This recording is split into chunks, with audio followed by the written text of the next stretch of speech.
Welcome to the deep dive. So, for many listening, you've maybe just finished your 10th and 12th grade exams.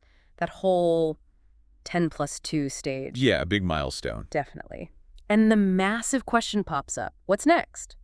It really feels like a huge crossroads, doesn't it? The choices you make right about now. Yeah, well, they really set the course. It's exciting for sure, tons of potential, Sure. but it's also totally normal to feel a bit lost or overwhelmed right now. Oh, absolutely. Making good informed decisions, Yeah. at this point, it's like laying down a really solid foundation for whatever comes next. Spot on. And look, to help everyone navigate this landscape, which is, yeah, exciting, but maybe a bit confusing, we found a great resource. Okay. It's a guide, originally in Hindi, actually, and it basically maps out how to kickstart a successful career after 10 plus 2.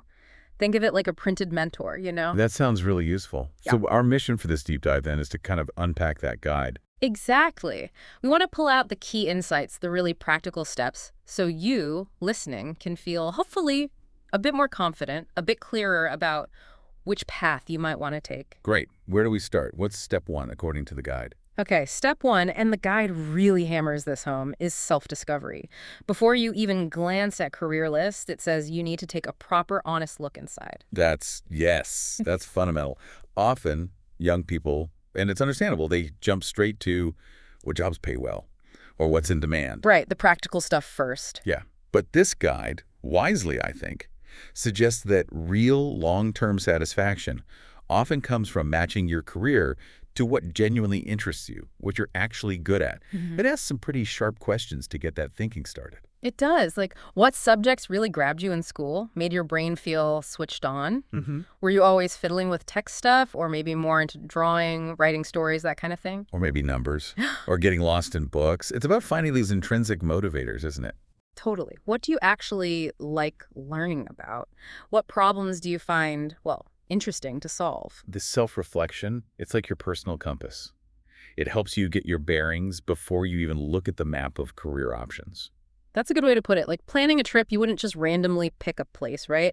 You'd think about what kind of holiday you actually want. Precisely. So you do that internal work first. Okay, so once you've done some of that introspection, got a better handle on what makes you tick, the guide says the next logical step is, well, exploring the actual career paths that might fit. And it lays out a really broad range of possibilities. It's not just the obvious ones. No, it covers a lot. Of course, you've got the established technical fields, engineering comes up. Sure, the classics. But it also mentions newer areas, things like digital marketing, coding, stuff that's really blown up recently. Exactly. It's easy to just think of the traditional routes, but things change so fast. And then there's the medical field, obviously vital, plus a whole load of commerce options, becoming a CA, a chartered accountant, you know.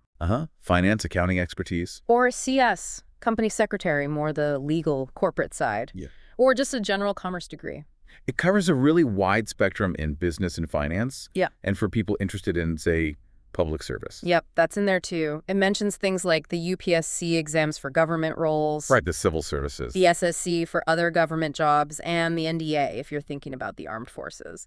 So lots of different ways to serve. It's important people realize the variety even within government work. Definitely. And what about the creative types? Yes. Give them a shout out too.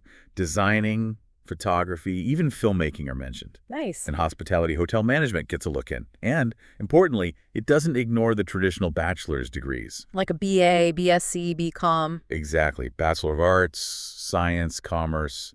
These often let you specialize later, and they build a really strong base for all sorts of careers. So a huge range of options. Absolutely.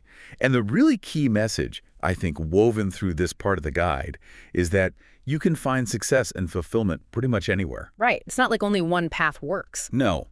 The crucial thing, it says, is having the right information for you, making choices based on your own fit, not just what looks good on paper. Which leads perfectly into the third step. The guide highlights research and getting advice. Yes.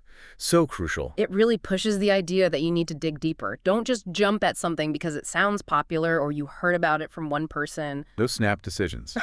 Thorough research is, well, non-negotiable, really.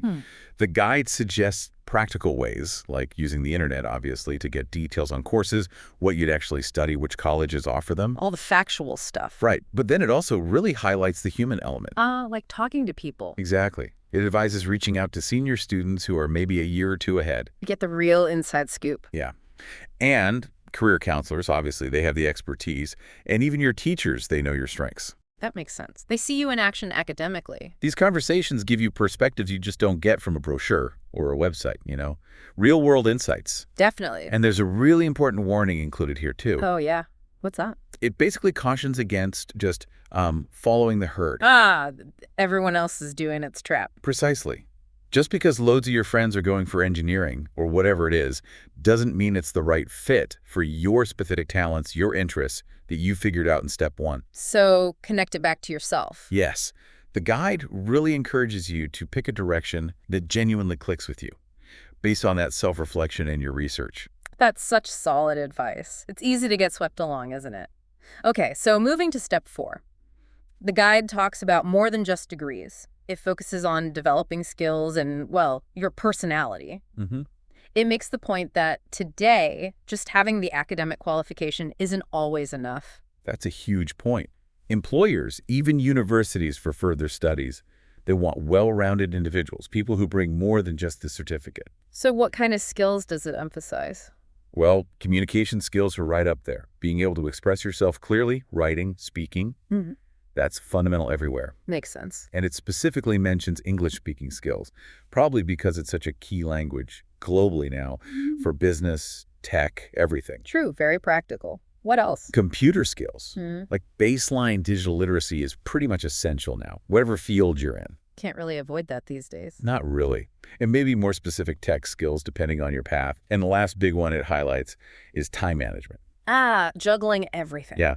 Being organized, hitting deadlines, prioritizing tasks.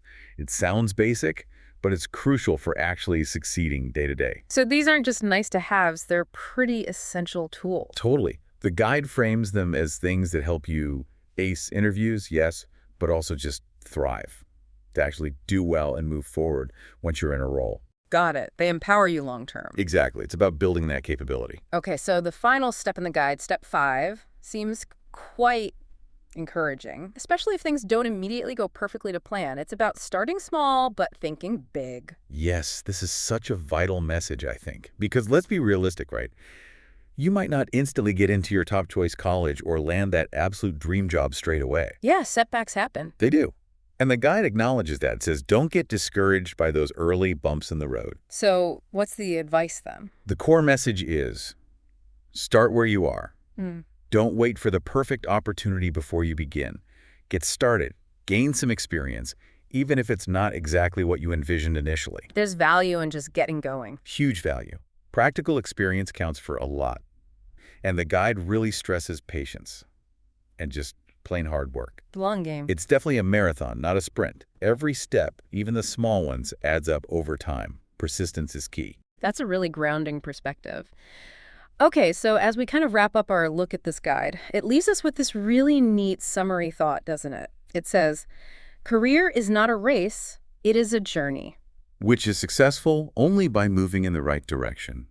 Yeah. I like that. Me too. It reframes it completely. It's not about speed, it's about heading somewhere that's actually right for you. That alignment we talked about earlier. Thoughtful progress. So the takeaway for everyone listening, based on this guide, seems to be, take that time for self-discovery, figure out your goals based on you, research properly to make a plan. And then just start. Start your journey with enthusiasm, with persistence, wherever you happen to be right now. And it ends with that really empowering statement. Your future is in your hands. It really puts the power of the agency back with the individual, doesn't it? It's up to you. Absolutely.